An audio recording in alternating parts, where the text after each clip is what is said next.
June of 2014, something very, very strange happened in South Korea. A man without a home was found dead in an apricot orchard. He's wearing an Italian-made jacket, like a suit jacket, a very nice jacket. He was found outside this orchard of apricots with this book next to him, an empty bottle of shark liver oil, which is commonly used as a health supplement in South Korea. Well, not commonly, just sometimes. Oh, it's like the fish oil pills? Yeah, but it's like shark liver. It's not recommended. Most people don't use it, but it's kind of in like a niche health sphere. People use it, along with several empty bottles of alcohol nearby him, just dead in this apricot field. The fact that his body was so badly decomposed and the way that he was found, there were rumors that he was so decomposed that his head was separated from the rest of the body. Now, the police said that they were pretty certain that they were dealing with a man that was without a home. But once they ran some tests, they realized they could not have been more wrong. The dead body in the orchard belonged to a billionaire. But not just any billionaire, the nation's most wanted man. There was currently a $50,000 reward for anyone who knew even just information about this billionaire's whereabouts. And this apricot field was just 1.5 miles away from his holiday home. So it makes sense. It's the billionaire, right?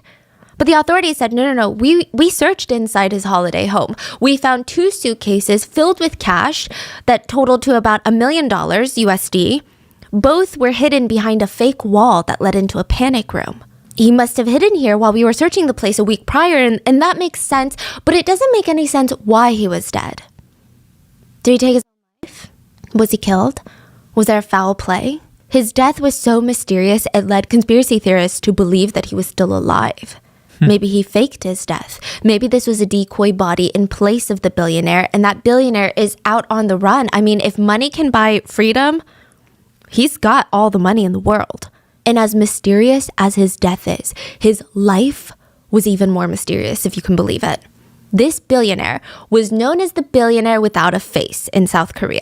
He was incredibly elusive, reclusive, incredibly private, but he held art exhibits all around the world at places like the Louvre. He had a gala thrown in his honor at the Palace of Versailles. He had his art displayed at the Grand Central Terminal in New York City. He was connected to some of the biggest politicians, government officials, business owners. And at one point, he owned the domain www.god.com. Wow. And yet, not many people knew his name. See, you know what this reminds me of? Where people are like, you think Jeff Bezos and Elon Musk run the world? There's a whole set of billionaires we probably don't even know exist, that are not in the public eye, that CNN and Fox don't write about. And those are the people that are making moves. This is kind of reminiscent of that. Nobody really knew his name. Nobody really even talked about him. He fell under the radar up until his death. But it seemed like he was connected to a lot of dark stuff. Firstly, he founded a church that is accused of being a cult. He was connected to 2 of the biggest tragedies in South Korean modern history. One from a few decades ago, where 32 bodies were found dead and tangled in an attic, just tied up together. And more recently, the billionaire was connected to the company that owned this ferry. The boat that sank, killing over 300 people at the very least, I mean, directly and indirectly. And he was actually on the run from being investigated because of this ferry incident when he was found mysteriously dead. Okay. Yeah, so today we're going to be talking about the first tragedy, the 32 bodies in the attic. But on Wednesday's episode, this upcoming main episode, we're going to do a deep dive onto this ferry tragedy. And with these 2 episodes, you're going to see how one billionaire was suspiciously, mysteriously linked to both cases of mass death. I mean, it feels straight out of one of those crazy conspiracy horror movies or no sleep stories, but it really happened. As always, full show notes are available at RottenMangoPodcast.com. But one source for this case was the Netflix documentary that we also used for the JMS cult. It's called In the Name of God.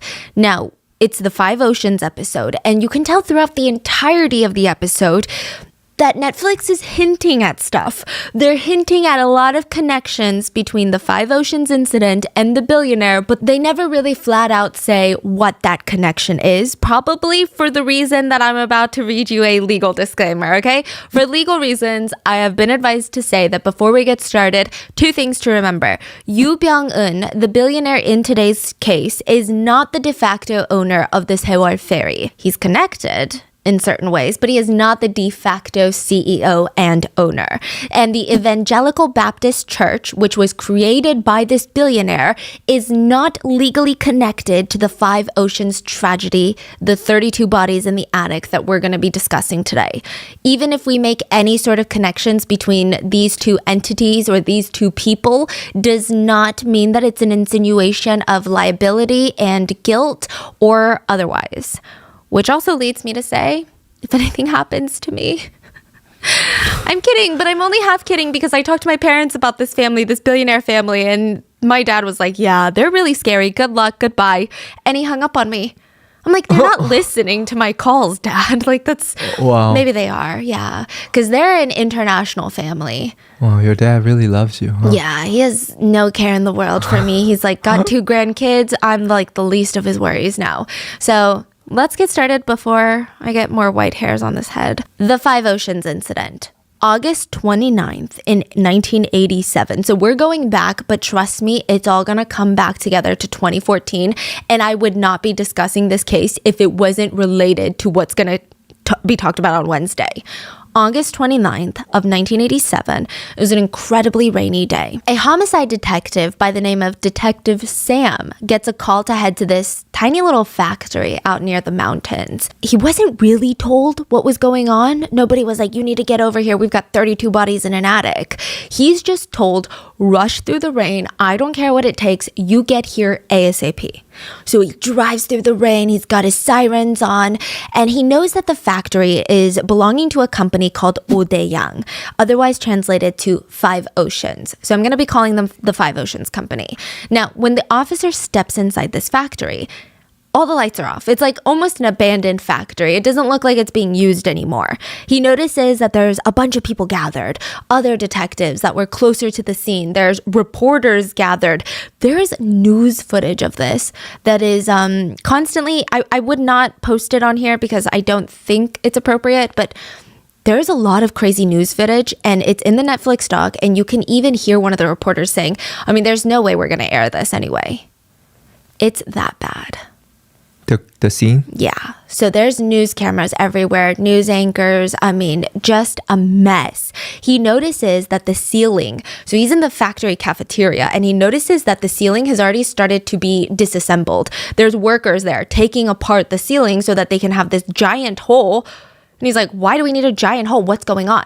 There's this ladder leading up to this hole. So he grabs a flashlight and he starts climbing up this ladder because he's the head detective of this case now. He pokes his head through the ceiling into the attic, and it's just one big open space. It's not big, it's not tall, it's not furnished, it's unfinished. It's what you imagine an attic would look like. And he shines his flashlight around. And he said in his decades of being an officer, even after this case, he had never seen anything like that. He pans his flashlight and he sees 32 bodies, all dead, all stacked up on top of each other, tangled apart, like just, it was very, very unsettling.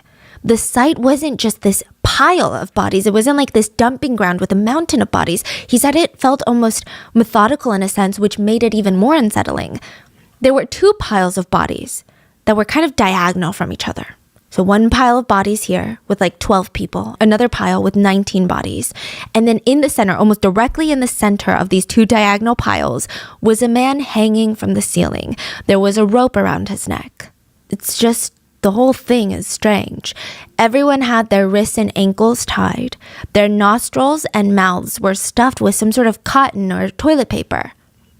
In total, it was 4 men, 28 women, and a total of 32 people dead in this attic. I mean, this is the biggest mystery that South Korea had seen in geez, I don't know how long. Like, how do 32 people die in one place at the same time? There was no natural disaster. It wasn't some sort of disease, no fire, no earthquake. It just doesn't even make sense. The detective said the one thing that kept getting to him throughout the entire investigation is, how do 32 people lay there next to each other, hear their neighbor dying, they themselves are dying, nobody tries to stop it? All 32 people just let it happen is kind of how the scene was set up. He doesn't understand.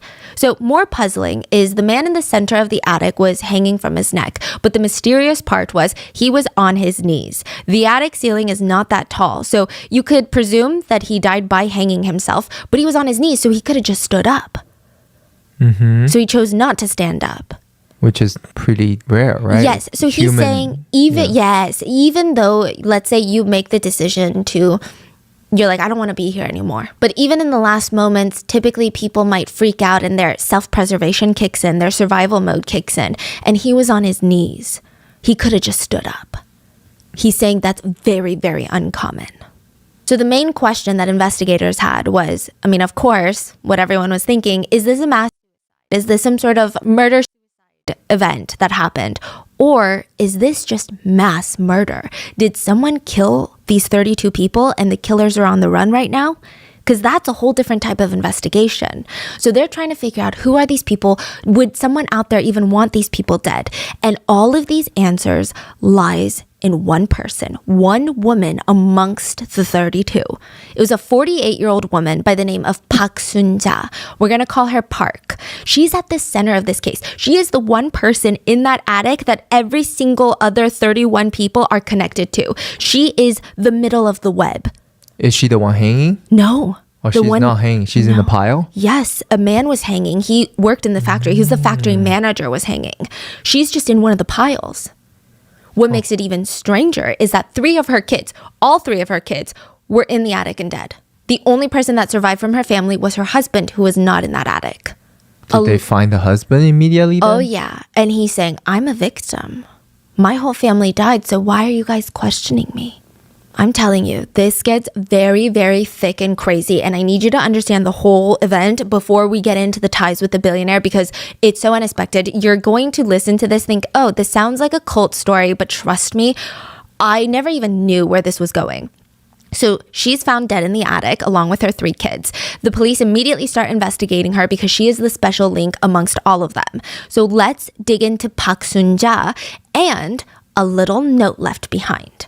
Now, these are the only clues that the police have initially, is Pak Sun-ja, the woman in the center, and a little torn note. So there were torn pieces of paper all over the attic, just as if someone ripped it apart and threw it around. So they picked up each one, they went back to the station, they start piecing it together, and it's a note. There's writing on the front and the back, and the most important part reads, keep your mouth shut.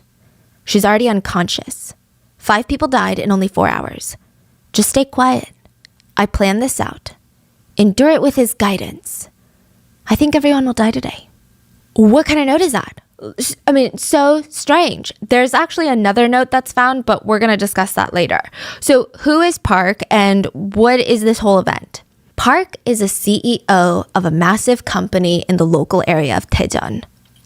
Now, when this whole case starts unfolding, it actually started with an investigation from the police, an investigation of fraud. So this couple comes into the police station like a week before the bodies are found. And this couple, they look beat up. They've got bruises, scratches. I mean, they've got a busted lip, a black eye. And they sit down and they tell the police, you'll never believe what happened. So there's this company. I'm sure you've heard of them. Odaeang, the Five Oceans company. So they're a trading company, which means you can invest with them. And it's like an investment firm. You invest with them, they promise you returns and you get your money back, and it's this whole thing. And I trusted them, so I invested $500,000 of my money, my whole life savings, right, officer? Now, I was promised 40% returns. 40%, which is insane. If you hear anyone in the investment world promising you 40% returns, it's a Ponzi scheme. Yeah, you better run the other way and call the cops because something very, very shady is going on.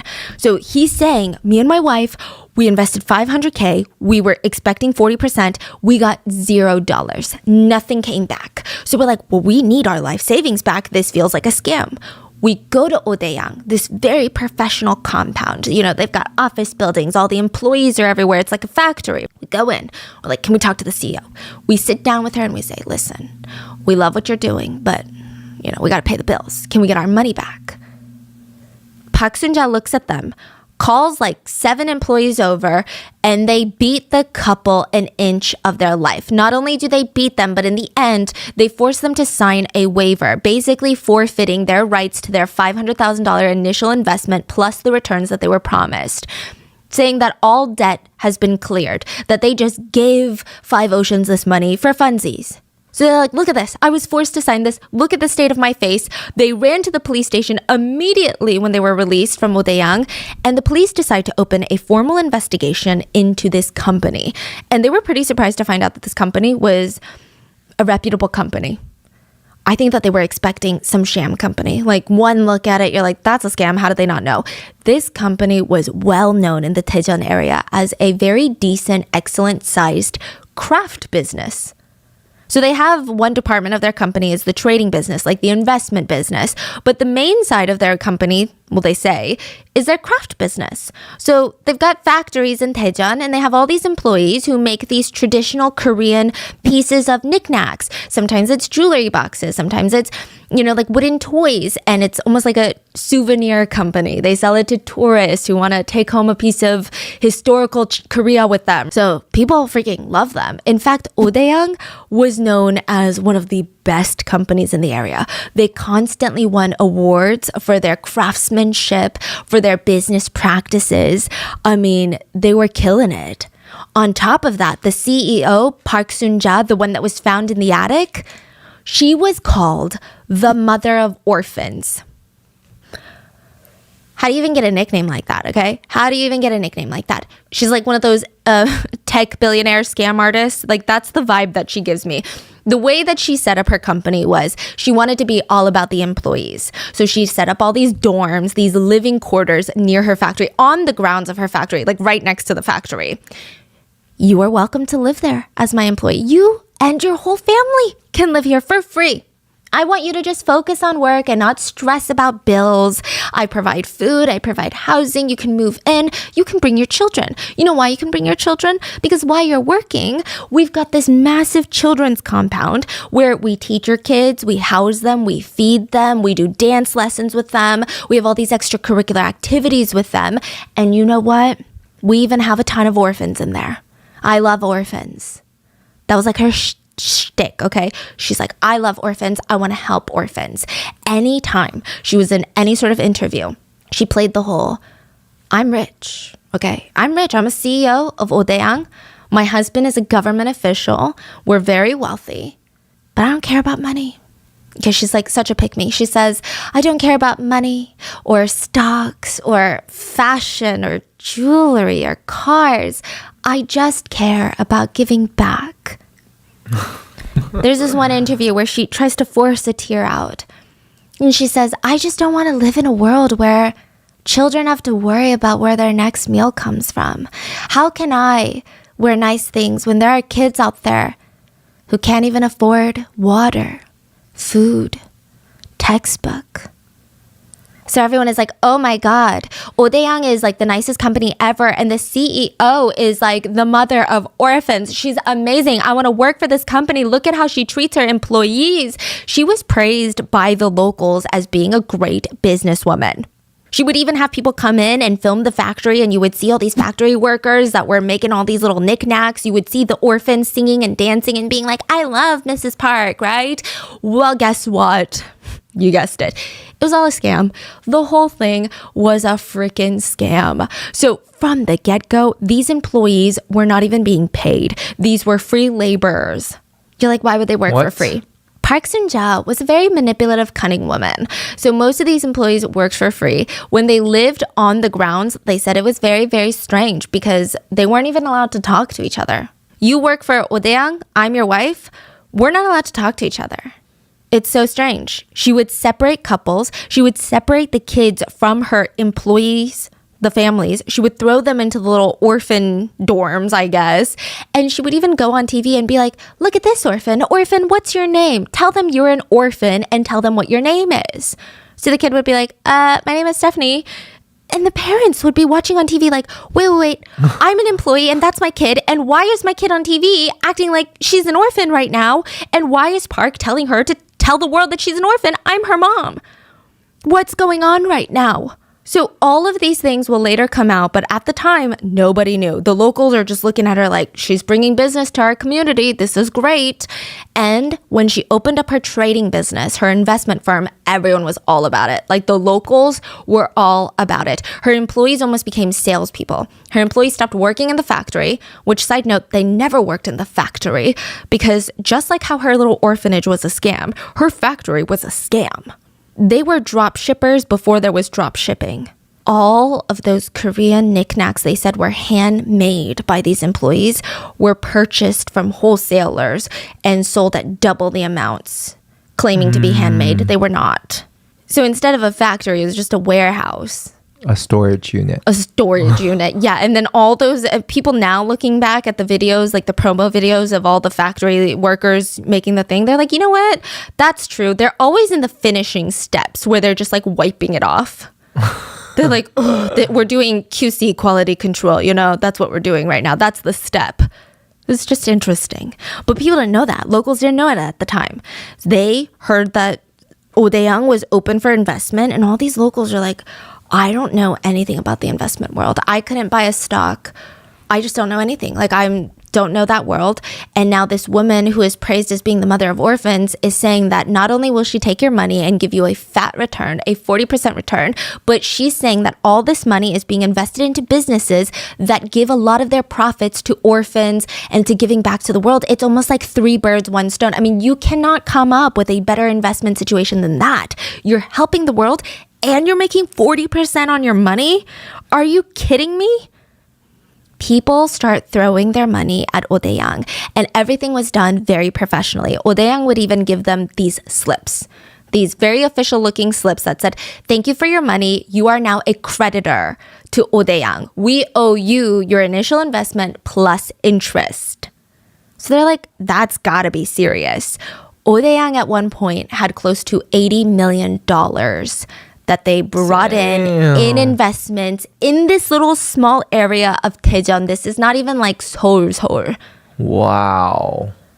That's a lot. And this was back in the day. Yeah, and this is, you know, when you're talking about areas like that, you're not talking about Seoul elites that are just throwing whatever cash they have laying around. You're talking about families' entire savings. Everyone trusted Pak Sun-ja, and because her husband was a government worker, her name had a lot of weight to it. But it's like a bank run happened, okay? 1987, around August, the couple goes and asks for their money back. She beats them up. Turns out they're not the only couple that asked for their money back. A whole bunch of people started seeing that they were not getting any returns from Odaeang and they wanted to pull out their initial investments. And the walls are coming down on Park. Even the police knew it. The police were like, this is not even a regular, simple fraud case. We're probably going to give this to the feds. Like, we're going to bring in some higher level people for this because it's that bad. So a week before she ends up in the attic, they bring her into the police station to question her. They're like, we just want to ask you questions about your shop and what's going on, you know? And she sits there and they say the police said it's very fascinating. She's called the mother of orphans, and I'm not saying that you can judge a book by its cover, but she just didn't look like the mother of orphans. You know, I don't know what you expect when you see the mother of orphans, but she was very, in Korean we call it like 세게 보여, like 얄밉게 보여. It's very sharp features, very thin, and kind of looks lanky. She's not necessarily tall, but she looks very thin and bony and has such sharp features, and her eyes are so sharp. And they like just pierce through your soul. That's the feeling. And it just didn't feel warm or compassionate. It didn't feel like someone that was like, oh, I'm so sorry, officer. There must be a misunderstanding. Like, what's going on? So the whole time she's sitting there looking at them as if she knows something that they don't know. And the police keep grilling her, and dramatically, out of nowhere, she just faints. The lady just faints. The authorities think that the whole thing was staged, that she was faking it, but for legal reasons, they can't be like, hey, lady, stop faking it. For legal reasons, they got to take her to the hospital. So they take her to the ER, and I don't know, maybe because she's like a 50-year-old woman and she's skinny and frail and looks like an ajumma, they're like, we don't need police guards. We don't need to do that. Well, they did, because she walked right out of the ER and vanished with 80 of her closest associates from the company. They vanished without a single trace. You know what they also vanished with? $18 million of corporate funds.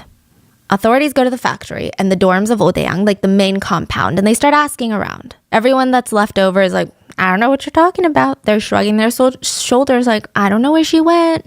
I don't know. You don't ask me. Felt like they knew. Yeah. So... But they gotta know something. Exactly. Or like, which direction did they go at least, there's 80 people. Exactly. That's That's not like one person slips out. Like, oh, I was so distracted. 80 people.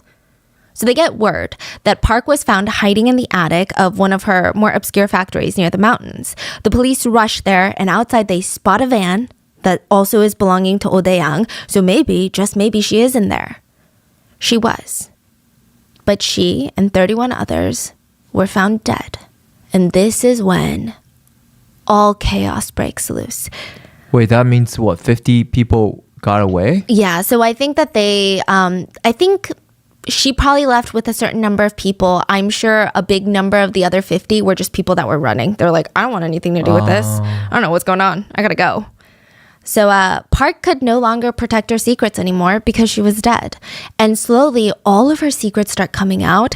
And that, one of her biggest secrets, is going to connect to the dead billionaire from 2014. Oh yeah, okay. So we've touched on the shady business practices of taking in the investor money and promising all these returns, and none of that works, right? But it's alleged that Park's company was just a fake company. It was a front for a religious organization. There were rumors floating around that Park and her employees were not a company. It was a messiah and her followers. This was a church that was parading around as a corporation. Why do people think that? A lot of victims came forward and said, I applied to work at this company and someone recommended that I work here. I thought it was a factory. I start working here and she's going around telling us that she cured her own cancer back in the day by prayer alone and that she is the Messiah, the conqueror of the 5 oceans, and if we disobey her, we'll all go to hell. And I was like, whoa, I thought this was a 9-to-5 that I was signing up for. What the hell is going on? All the other employees were like deep in it. That's what some of the victims said. These employees were like, yes. And they later found out that some of these employees weren't even getting paid. They weren't even getting paid. They were just free laborers. The victim said, it started to get really weird when she forced us to ask her permission to leave the grounds of the factory.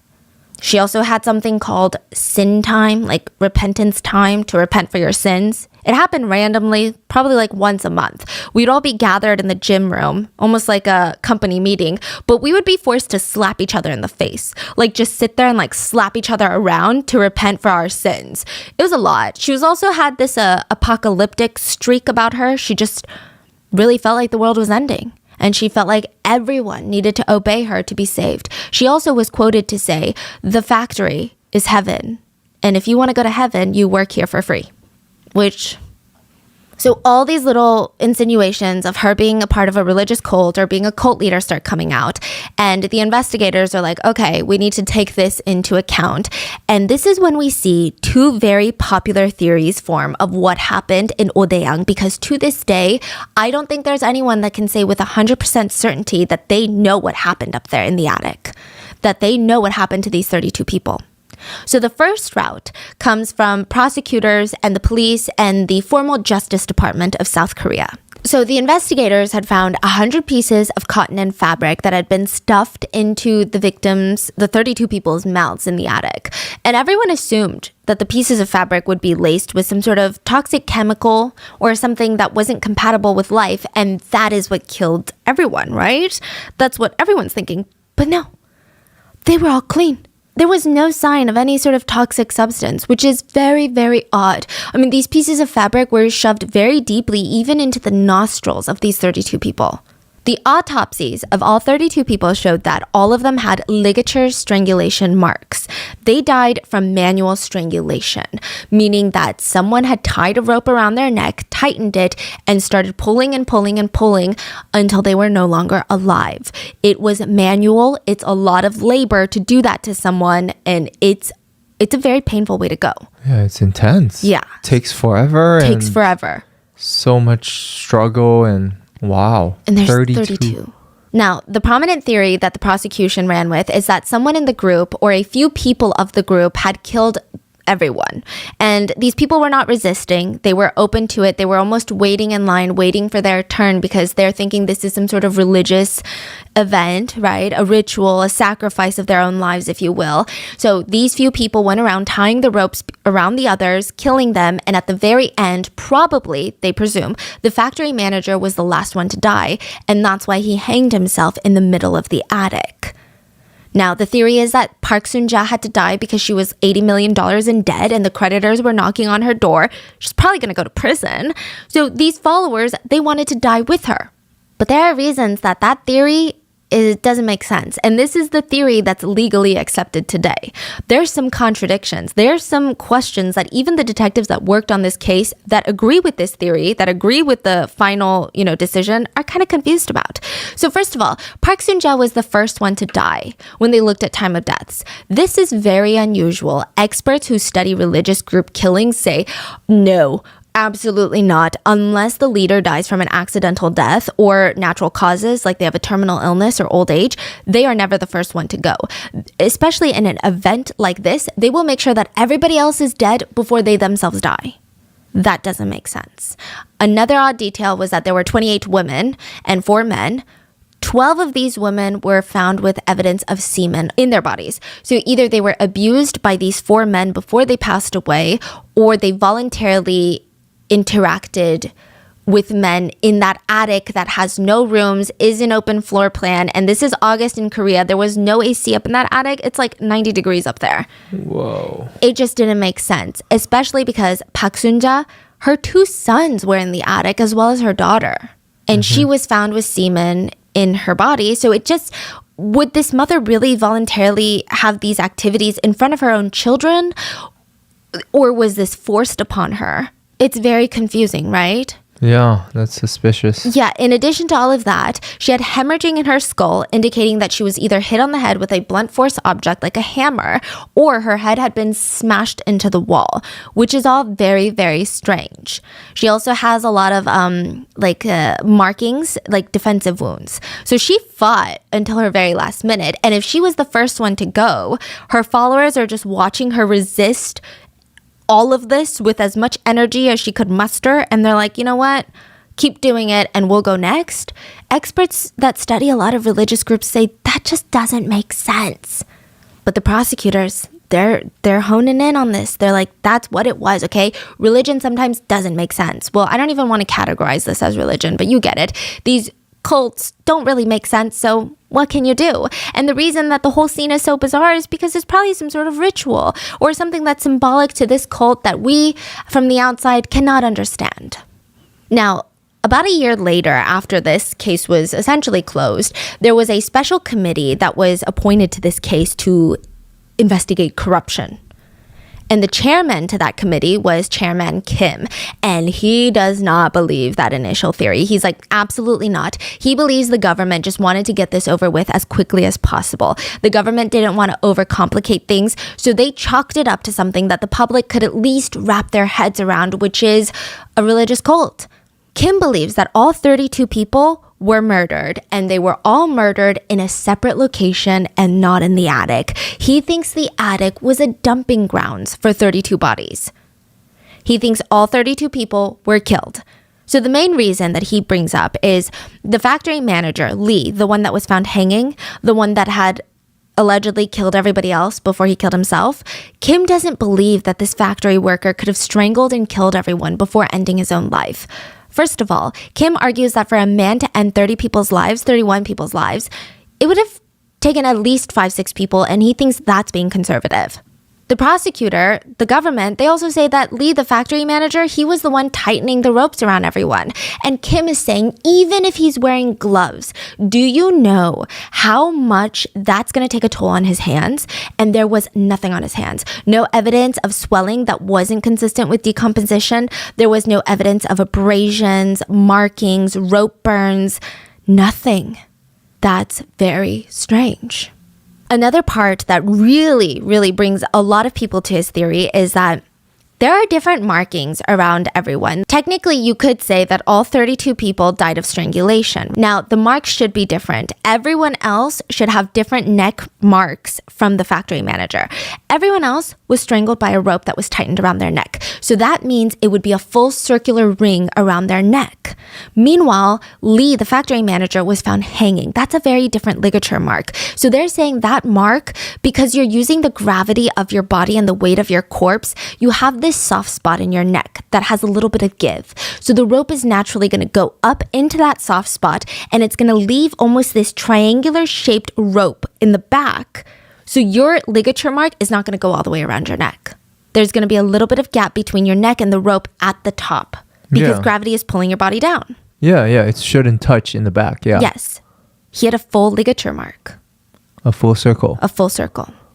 Okay, then somebody else did it. Yeah. Now, you could argue that maybe someone was choking him or he tried to choke himself in that manner and then it didn't work. So then he hanged himself. But it's just very, very strange. There's too many what ifs or like, oh, here's a weird thing that could have happened. So Kim, the chairman, theorizes that people killed all 32 people, wanted all 32 of them dead for whatever reason, and then brought them up to this attic to stage this some sort of mass religious tragedy. He also claims that's why their wrists and their ankles were bound the way that they were bound. Now, Kim argues that if you are tying someone up, okay, let's say you're trying to end someone's life, you're going to tie them up. And when you do, you're going to tie them up really tight. You're going to make sure that they can't wiggle around or get out of these little bounds. But the way that everyone was tied up was loosely with fabric, like blankets almost, and handkerchiefs. He said, you know what it reminds him of? When you, in Korea, we have like these boxes that you tie with like a scarf and you lift it up and you carry it like that. Carry it by the knot. So he's thinking that all these people were killed at a second location, a separate location. They had their ankles and their arms bound and people were lifting them up like that into the attic. I mean, to strangle 32 people, that's going to take a lot of manpower. Yeah, a lot. And moving all of them, like, that's like a huge team. Yeah, and that's why some people debunk his theory and argue for the prosecutor's theory. They're saying that, you know, another thing is, if Kim is arguing that all these bodies were brought into the attic, there's going to be snags and rips on their clothes because even if you're super careful, someone's shirt is going to get caught on like a wood plank. None of them had any sort of crazy tears or signs of wear on their clothes. Another thing that the prosecutors argue is that it took about 6 to 7 officers to bring each body down. Just one body. It's not stairs that you can take into the attic. It's like a ladder. So to get these bodies down, and they're saying it must be harder to get them back up.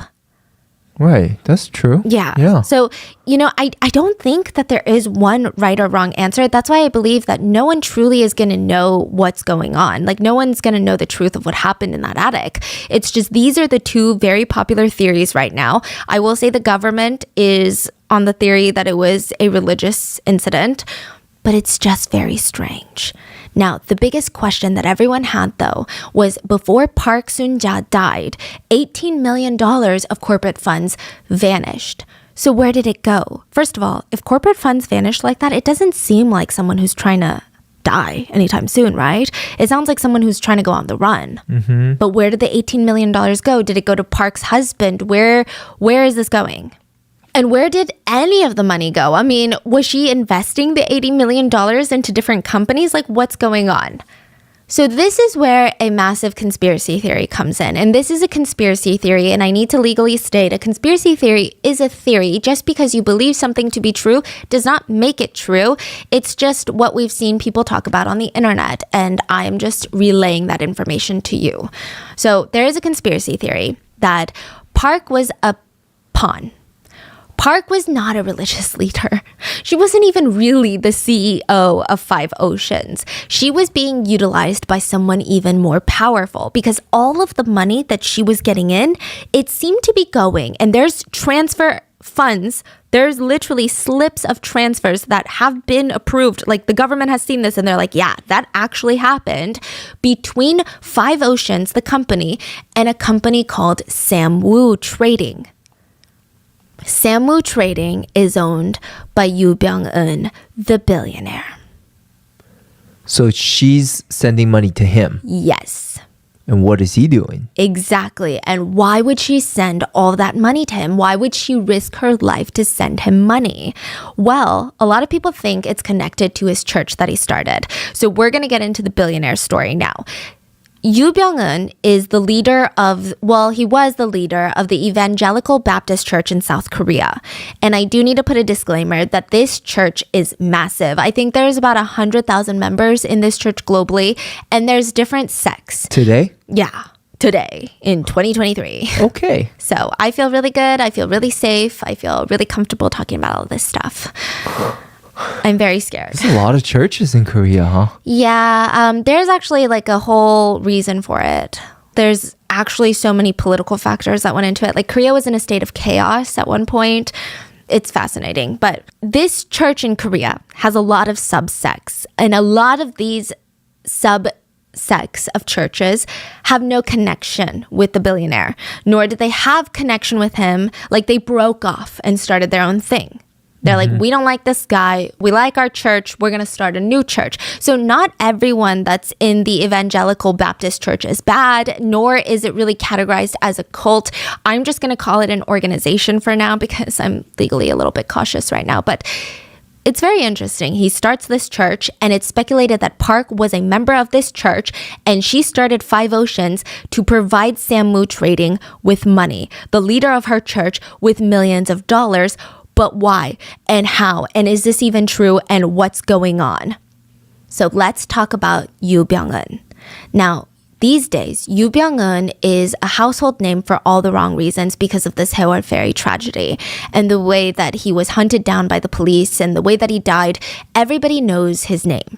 But keep in mind, back in the day, nobody knew him. He was known as Korea's billionaire without a face. He was incredibly private. Nobody even knows how he became a billionaire. That's how private he was. Like other people, you could be like, oh, well, they started Amazon. They started this, right? This guy, all we know is what he's told his church about his childhood. He said ever since he was a kid, he wanted to be Michelangelo. He wanted to be the next big artist. He said he felt it in his bones that he was someone that was artistic, someone that was creative, that could speak through this kind of language. That was his ultimate dream. But how could he do that when he was born into this poor village family? He was a rather sickly child. Early on, he fought a rather tough battle of tuberculosis, and it seems like he never fully recovered. He went through school hoping, I'm just going to find a job to support my family. That's like how a lot of poor village kids his age were thinking. But in high school, he met a group of American Christian missionaries, and he said his entire life changed. Not only did he want to get into religion, not only did he become religious, but he wanted to spread the word, which is arguably the more controversial part of Christianity. But he said that his whole life mission was to help save people, basically. And he was a little bit of an apocalyptic sect, meaning that he felt like the world was going to end anytime soon. So he needed people to be saved soon, because if the world ends in 5 years and you're not saved, you're shit out of luck. You're going to be in hell. Now, he did have a lot of charisma ever since he was a kid. So he meets a young woman, they get married, and with his father-in-law, he starts a church. And everybody is poor. The whole Yoo family, super broke, okay? They've got no money. They're in debt when they start this church, but they're so passionate about their religious teachings. They call the church the Evangelical Baptist Church, aka EBC, or the Salvation Sect. The church, again, like I said, later splits up, so not everyone in EBC is bad or associated with Byung-eun. The church is interesting. The Salvation Sect, his sect, is very interesting and unique. Their teachings are wild. So Byung-eun, the billionaire, told his followers that you earn the right to heaven no matter how bad your sins are. You could kill someone, you could rape a whole village, and you will get to heaven as long as you follow me and you are saved. You only need to be saved once in your lifetime. It's like a get out of jail free card. So most Christians do not believe that. They feel like you have to live your whole life trying to prevent sin and trying not to sin because that's how you show like you were worthy, right? But he's saying, hey, you could have killed 10 people. But I save you today, you can go on to kill 50 people. There's no take backsies. Do you know what I mean? Like, I can't take back your salvation. Yeah, it was, it's an interesting concept that most Christians absolutely despised. Many Christians that belonged to more mainstream groups stated that Yu Byung-eun and his followers were lawless criminals who weren't upholding their faith. The Presbyterian Church of Korea officially categorized Yu Byung-eun's church as a violation of Christian belief, and they straight up called them heretics. One of the pastors said, he's a cult leader. He is defied as some sort of Moses or Messiah amongst his followers, and they give him money as he pleases. Yu Byung-eun and his followers, they passionately refute this. They say, no. You hate us because you don't understand us. Because we don't practice the same way that you practice. That's the reason you hate us. One very fascinating thing about this group is how reclusive they are. I mean, the whole church is shrouded in secrecy, which is kind of unheard of. I feel like most religious organizations that don't feel all that religious, don't sue me, but they're kind of wild. Like even JMS, think of all the public events they held, all the videos that have been found online of, you know, JMS out there giving his sermons in his crisp white tuxedos, but not this church. This church was so secretive. I mean, it's a major religious organization with tens, if not hundreds of thousands of followers, and yet nobody knows what's going on in there. They do have some weird things that they did, though. Well, I don't want to say weird, but remember how Yu Byung-eun, the billionaire, was very sick as a child? Apparently, he taught his followers that germs were really bad. So he stated he hates how other Christians pray before meals and let their little white spicks of spit fall into their food. Yeah, so he had a thing about not praying before meals. Interesting take, I tell you. I've never heard that before. But Yu Byung-eun was not fazed by all these other Christians basically shunning him and his church. They deemed it a cult, but Byung-eun didn't care because within just 2 decades of starting his church, he was a billionaire. 2 decades. Where he collected billions of dollars? Let me tell you, okay? You're thinking billions of dollars in church donations? That's crazy. Not exactly. Byung-eun was a businessman before he was a religious leader. The Evangelical Baptist Church ran very differently from other organizations that we've talked about. Let me explain by telling you the story of Lim. Lim is a South Korean man who went to his mom's house and saw another box of these supplements that she had just recently become so obsessed with. She's like, these supplements are going to save my life and they're going to save yours. He didn't really understand why she was into squalene. It was like made from shark livers. But maybe that's what happens when you get older. You start looking for ways to stay healthy. He didn't realize it was too late that she was being scammed. Not just scammed, but meticulously targeted, manipulated, and defrauded. Mrs. Lim, his mother, was known in the area as being rich, alone, and very sweet. You know, her kids would check up on her, but they're all adults. They have families of their own. She would spend most of her days alone.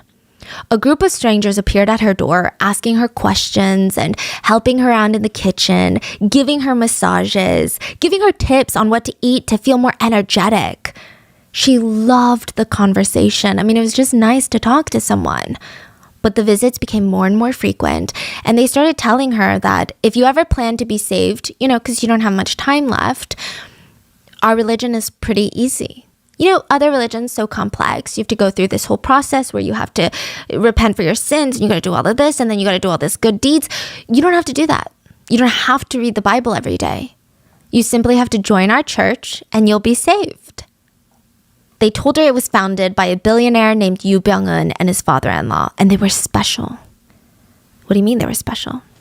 It's hard to explain, but Mrs. Lim, we'll drop off some sermons and you'll see. He's different. And, you know, when you're listening to the sermons and you feel this enormous wave of emotions come to you, you need to write that time down.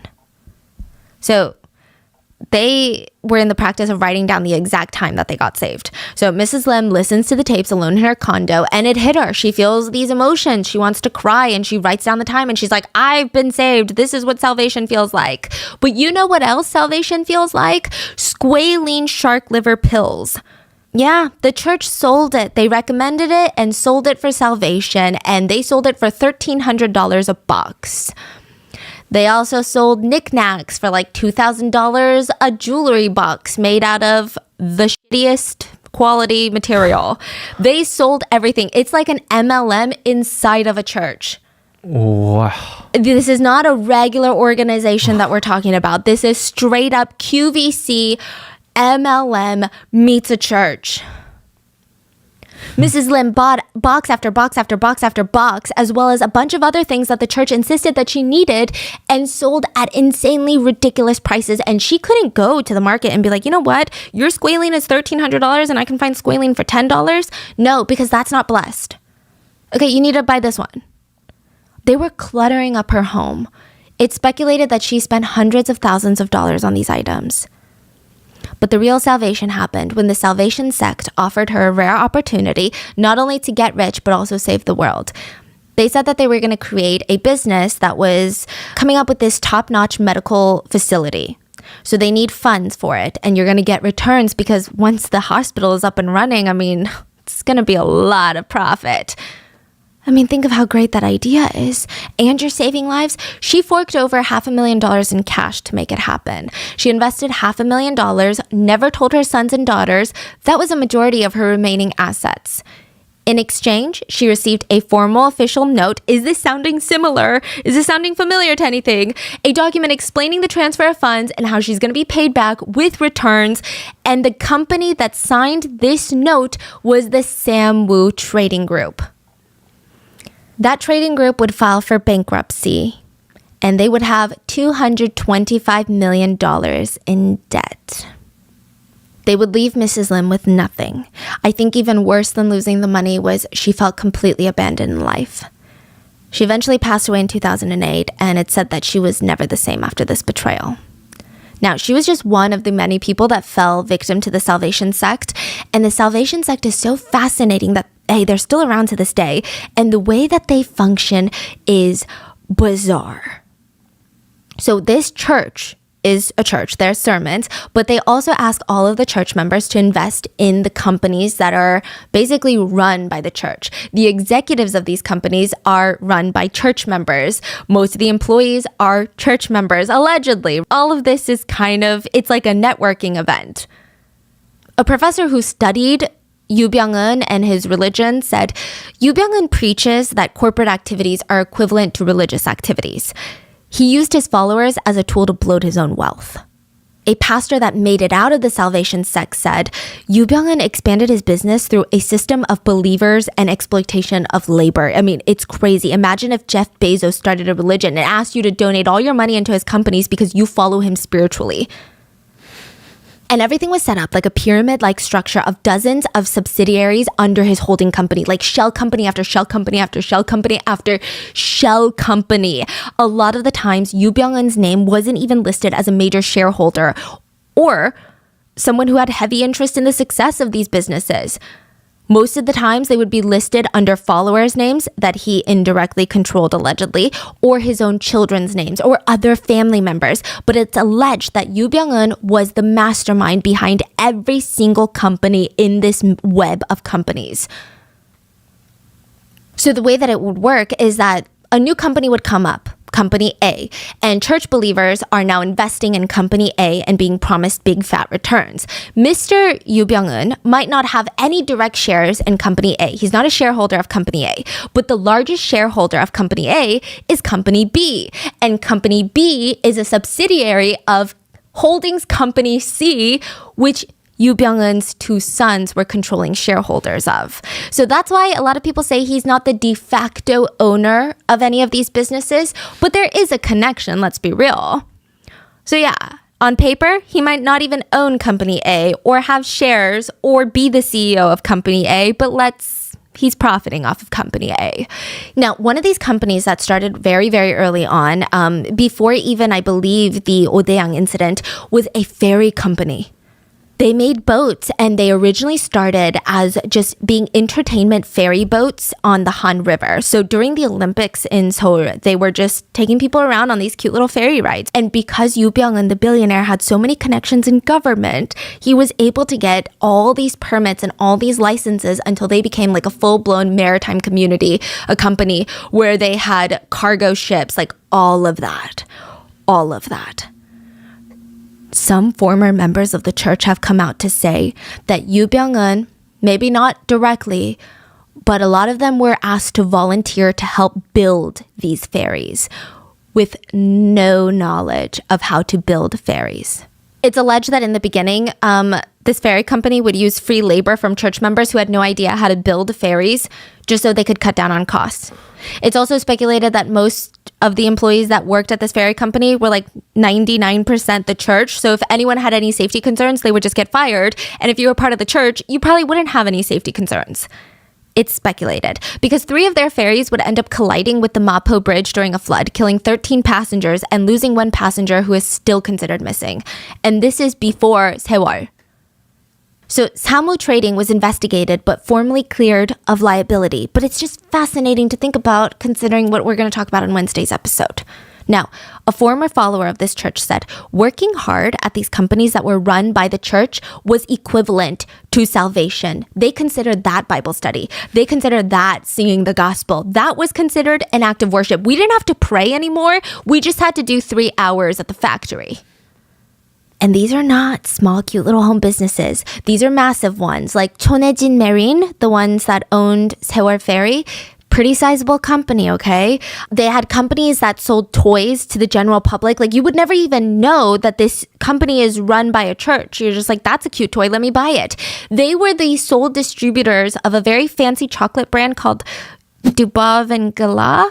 It's like a French chocolate brand. It's super old. It's said to have been a favorite of Marie Antoinette. But they are the sole distributor in America for that chocolate brand. Yeah. The family owned an entire village in France. They had a company that sold green tea, a company that sold enema kits to cleanse people's bodies via the butt, companies that sold organic milk, makeup, auto parts, special paint for nuclear plants that have to endure radiation. They had a real estate company, the Maritime boat companies. I mean, they had their fingers dipped in everything. Craft companies, tourist toys companies. It was like a spider web of shell companies and subsidiaries. What they would do is they would just buy companies that were about to be bankrupt, put in a bunch of church members, allegedly, and ask people to invest in it. It said that they were involved with at least 70 companies on 3 different continents, some in their own names, others through other people's names. It was so complicated, so complicated. They even own one of the biggest organic lavender farms in Southern California. So this is not like a cute little business idea that a church makes.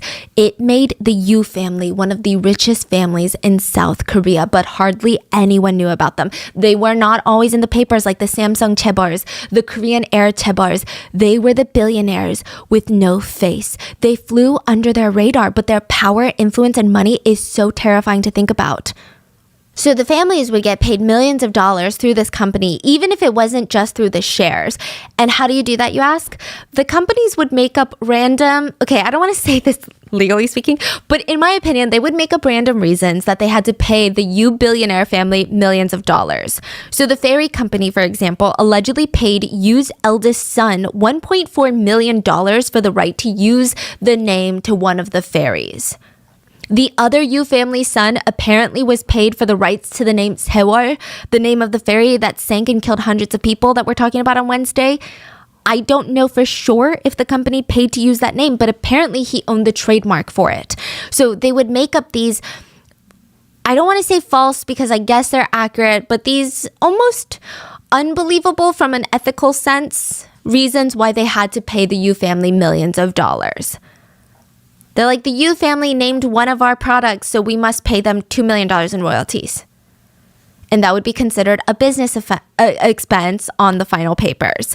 It just seemed like the family had a million ways to make $1 million, and all of it seemed to fall into morally gray territory depending on who you ask.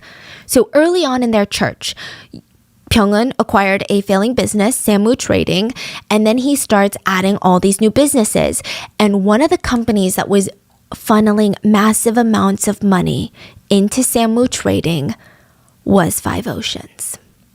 So once that connection was made, Yoo Byung-eun's assistant was arrested because all the funds that passed from Oh Dae-yang to Samwoo Trading all went through his assistant, and she was basically thrown under the bus. It came out that when Park was in debt, she was being investigated, she was on the run, and she asked Yoo Byung-eun, the billionaire that she's connected to, for help, and allegedly he refused. There was another note found at the crime scene. A note that said, Samwoo is also suffering, indicating someone gave her the news that Samwoo Trading could not give her money because they too were suffering. Now, this is where it gets very tricky. You would think, okay, that's one and done. They're connected. He must be involved in something illegal, right? Yoo Byung-eun was arrested in 1991 for the Five Oceans incident. But because the actual deaths of these 32 people were ruled a mass suicide, Byung-eun cannot be connected to it. And the prosecutors alleged that they couldn't find any link with him and the deaths. I'm not saying the Five Oceans company or the scams, just the deaths. Years after 32 people died, Yoo Byung-eun this is a rare occasion, he was interviewed, and he said, I just feel really insulted that people link me to the accident. Do you know how I feel? I feel like I'm a woman living in a small village, and one day I suddenly got sexually assaulted. And it's really unfair, you know? But I can't talk about it because, you know, Korean culture, they'll just have more rumors and it gets out of control, and then I'll be the one at fault. That's how I feel. Oh, what is that analogy? I don't know. It's first of all, what? 32 people died. Okay, second of all, but you're not a woman that's been sexually assaulted. You're a rich man in a deeply patriarchal society. So shut up. Like, what a bizarre thing to say. But Yoo Byung-eun is not connected to the Five Oceans incident legally. Even though he's not, there are a lot of open questions, though. Technically, the police have decided what they think happened, and they think that it was mass suicide. But I don't know, just these loose ends, I don't think anyone will really know what happened in that attic. Yoo Byung-eun was convicted on charges of defrauding his church members. Prosecutors stated that he uses church funds and property to expand his own business and wealth. They said that he committed habitual fraud under the mask of religion. He denied those charges, but he was found guilty and thrown in prison for 4 years.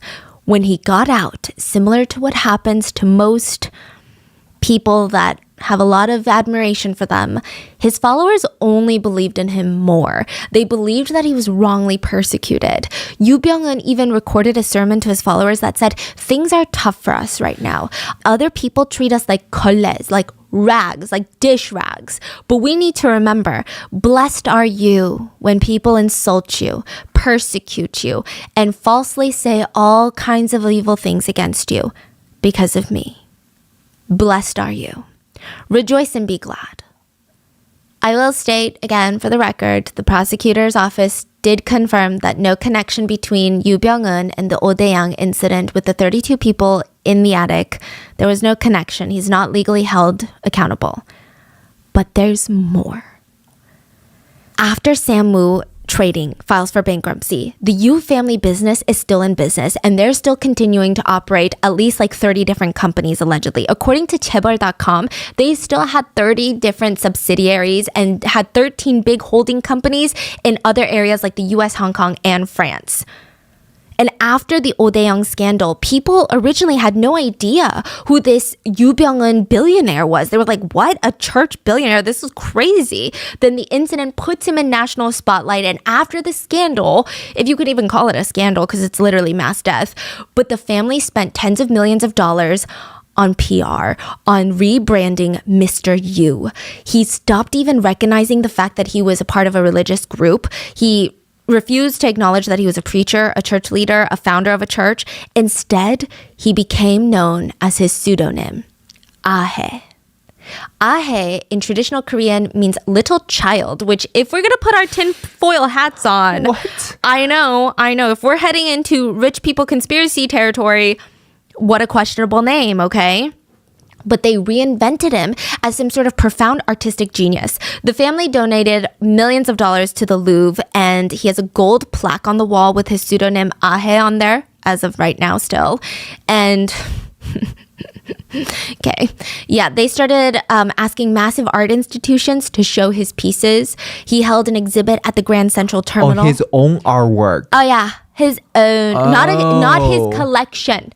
His artwork. Oh, so he paints or what? He takes pictures outside of his window. Oh, it's a photog. Yeah. It's just a photo.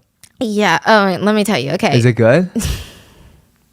Bro, I'm about to go on a whole rant, okay? He held an exhibit at the Grand Central Terminal in New York City in 2011, which is speculated to have cost the family at least $1 million or $2 million. It's speculated that the family spent another $6 million plus to exhibit his work at the Palace of Versailles. Side note, the London Symphony Orchestra played during an event at this exhibit, and they premiered a new piece, Symphony No. 6 Ahe, named after him and a tribute to him, a billionaire with subpar photography skills that allegedly paid his way into this exhibit. Wow. The family seems very, very litigation and sue happy, but I said what I said. Art is a personal opinion, and I don't think it's that great, okay? It's mediocre at best, and that is... You can't legally get me for saying I don't enjoy someone's art, okay? Having money does not mean that you are talented at everything that you try, and that's okay. He took blurry landscape photos out of his multi-million-dollar estate window, and he called it art. So he said that he was inspired by his prison sentence staring out the window for 4 days, and he would see the changes in nature and the world. Wow. It was called Through My Window. Another one was called Finding the Extraordinary in the Ordinary or something. But it said that after this PR rebrand, Yoo Byung-eun became even more mysterious. It's alleged that he went into his tortured artist role. He stopped allowing photographs unless it was from his back or his side, or his camera was covering the majority of his face. So there's not a lot of pictures you can find on him or his children. The whole family is very, very mysterious, which is crazy because Yoo Byung-eun's niece is actually married to one of the most influential names in K-pop. And nobody knew. Who? JYP. And we're going to get into it Wait, because wait. JYP is married to the family? to his niece. What? So Yoo Byung-eun's brother's daughter is JYP's second wife, and they're still currently married. And during this Haewol ferry accident, it got really crazy, and we're going to get into it. And I'm not saying that he's associated with any of their shady business or religious dealings. You can't even find a picture of his wife online. They're very mysterious. Yeah. Well, at least I couldn't find a picture of his wife online. Very, very mysterious people. But anyway, Ahe, the new man, the new billionaire, described himself on his website as an inventor, entrepreneur, philanthropist, environment activist, martial artist. By the way, he and most of his kids were black belt, taekwondo, I believe. Painter, sculptor, poet, and photographer. His website stated the exhibitions were a way to increase public awareness of the beauty of nature and the need to preserve the natural environment. And it's fascinating to see the switch up that even mainstream news outlets have made after he was associated with this Haewol ferry tragedy. So after the Five Oceans incident, that was just well known in Korea. It didn't become international news. He rebranded. Everyone just knew him as this mysterious billionaire from South Korea, this artist that was giving back to nature. People, big institutions would write things like, The Economist wrote this. Ahe's forensic attention to detail reveals the stoicism, dignity, and minor dramas of the animals going about their daily business, and raises these pictures into the realm of poetry, a kind of surrealist representation of a single day.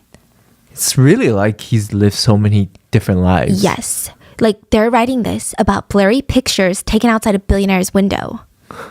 Yeah, I too would expect some poetry if I had that much money and my compound was worth that much. Now get this.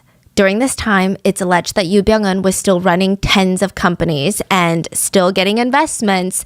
And I don't know if he starts asking these companies to purchase his art or if they volunteer to, but he started selling his art to these subsidiary companies. Sometimes for as much as $22,000 a photo, and they would buy a lot of them. Each company would pay for tens of thousands of dollars for his art, and it's alleged that part of the reason that this Haewol ferry even sank in the first place was because of his art. Not fully, but it was a factor. Yeah, so I totally get it. Sometimes you want to benefit all your friends' companies, and if this is a good investment, why not, right? But there's no such record of his art selling for as much or for anything in the real world. Like, it was never auctioned off at Christie's or Sotheby's for any price. So very little evidence that his art had actual market value. An art curator in New York City said, "My informed opinion as a museum curator for the last 15 years is that there is no market for these works at any price. You couldn't even give them away, honestly, for free." So it seemed like another one of those morally gray areas of like, what's going on here? I mean, I think you and I both know what's going on, but legally, I can't tell you what's going on. Now, one of those companies that was said to have spent over $100,000 on purchasing his art was the failing, financially struggling boat company that owned this Haewol ferry that we're going to talk about on Wednesday. A lot of corruption. Now, he is known as Ahe, the billionaire without the face. And then in 2014, this Haewol ferry sinks, killing 300 plus people. Financial records detailed that the parent company that owned this ferry, that was controlled by the Yu family, well, at least his two sons, they were spending millions of dollars and giving it to the Yu family and spending about $2 per employee to train them on what happens in the case of a major emergency. $2 in training. The entire boat capsized and nobody knew what to do. And there were so many reasons. The boat was not up to regulation. There were so many factors on why it sank and why it was as disastrous as it was. And the prosecutors, they wanted Yu Byung-eun, the billionaire, to go down for the ferry. But the ever-mysterious billionaire was nowhere to be found all of a sudden. And around 2014, when the ferry went down and people were looking for Yu Byung-eun and his whole family, Oh Dae-young kept coming up too. Because people were like, wait a minute. Who is this guy? Who is this guy that we've never heard of that owns this company that's apparently part of a chaebol family?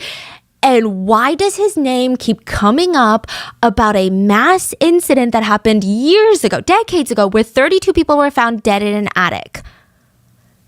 And all these connections were being made. So the whole family is nowhere to be seen. They were summoned to report to the prosecution's office. They never came, okay? They were being questioned for embezzlement, tax evasion, amongst other things. It was really bad. This was actually the biggest manhunt to date in South Korea, hunting down Yu Byung-eun and the Yu family members. And it's actually become a sore spot. Over 10,000 officers were deployed. It was an internationally coordinated struggle to get everyone because a few of his kids were overseas. One of his kids is married to an American citizen, lives in the US. I think his daughter lives in Paris, so that's where she was apprehended. And it was just bad. They're just as elusive as their father. I guess they learned from the best. They're not like the rich kids on social media flaunting their wealth. Literally, nobody even knew what they really looked like. So the kids get taken in, most of them, and Mr. Yu is still nowhere to be found until he's found dead. He was found dead a week after they searched his holiday home, and he was found dead in the apricot field outside of his holiday home a week later. So the police are like, what's going on? And the public is like, are you dumb? And the whole thing about this being a religion, while they were searching all of Mr. Yu's properties, he had a 115-acre compound where his church sat. They had freshwater farms for fish. They were really into organic farming. It's kind of giving, one of those organizations. But there was a banner outside where these believers sat in front of the gate to block the 6,000 officers that were trying to storm the place. And the banner read, "We'll protect Yu Byung-eun even if 100,000 church members are all arrested."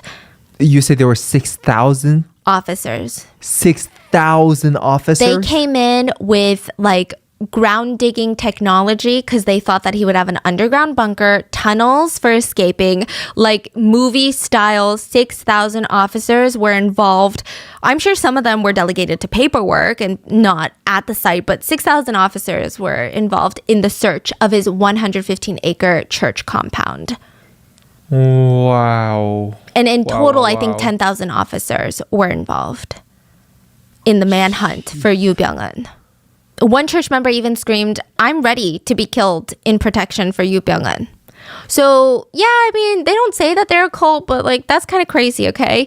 Now, the extent of Yu's influence, power, and money is truly terrifying. There was even a list going around while he was on the run called the Yu Byung-eun list with a bunch of names that he had been rubbing shoulders with, and they were all people in powerful positions of politics, government, media positions. So, JYP.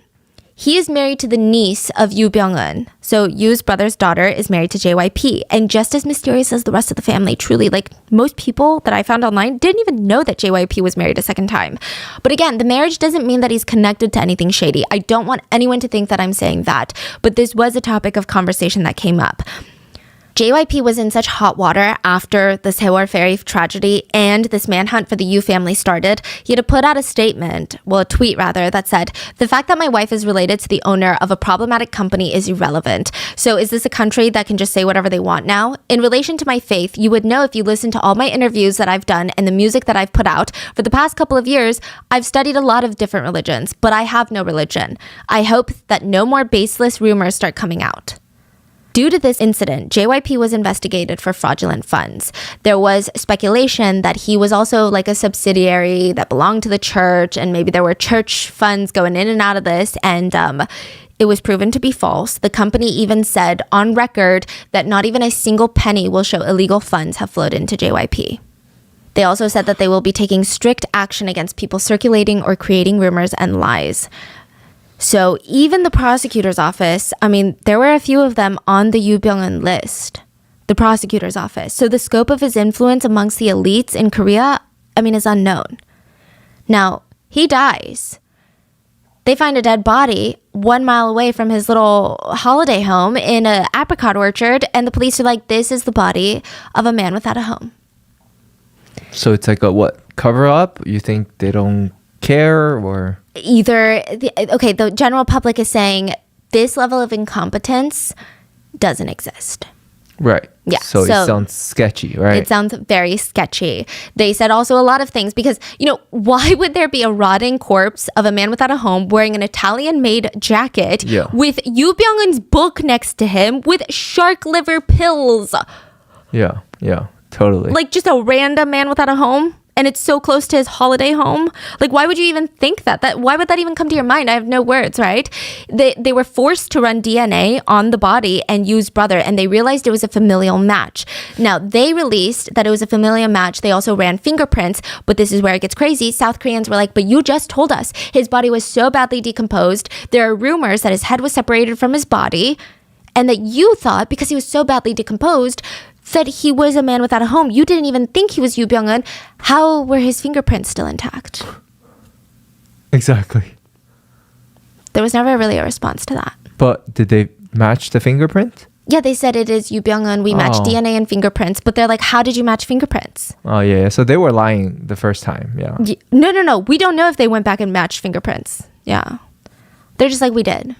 Yeah. Oh, okay. So you're like, okay, what? Like, we're just going off what they tell us to trust. I mean, it just seems like the dumbest thing ever. And I'm not trying to say I'm a conspiracy theorist and I think he's alive and this is a fake body, but it's just bizarre. Headlines read, "The incompetence of police and prosecutors is simply astounding." Astounding, I tell you. And members of his church state to this day that this was a witch hunt set by the South Korean government because they did not want to take responsibility for the tragedy. And they state that Yu Byung-eun has retired from all of his managerial positions in 1997, has focused solely on photography, and he doesn't even own shares in the ferry company. But either way, Yu Byung-eun is said to be dead. Rumors, of course, start that he's not dead. There have been sightings of him, quote, sightings of him in China. And I don't know because I mean, do you really even know what this guy looks like? And like, who's saying they saw him? There's a bunch of sightings of everyone everywhere, but that's the speculation out there. Is he dead? Was he not dead? How involved is he in all of these tragedies? And how many lives did this guy live? And how many more things is he connected to that we just don't know about? And how many things are going on behind the scenes that the general public has no idea about? Because if it wasn't for the ferry accident, we wouldn't even really be talking about his connection with the Five Oceans incident, or we wouldn't even know all of these subsidiary shell company holdings, all of that. There's also another theory that he was murdered, but we're not going to get into that. So anyway, there's also another theory that he's in France on his hilltop village that he purchased. So I don't know. The guy has money and power everywhere. So what do I know? I don't know anything, according to my lawyer and myself. And please. But this is the case of the Odaeyang incident, where 32 bodies were found in an attic, and how a billionaire's name keeps popping up in that tragedy and popping up again on Wednesday. We're going to do a deep dive, but I think I felt like it'd be important for you to know who this guy is and all the things that he's associated with and how the companies that he runs are being operated. So I will see you guys on Wednesday to talk about this Haewol ferry. And please stay safe, and I'll see you guys on Wednesday. Bye.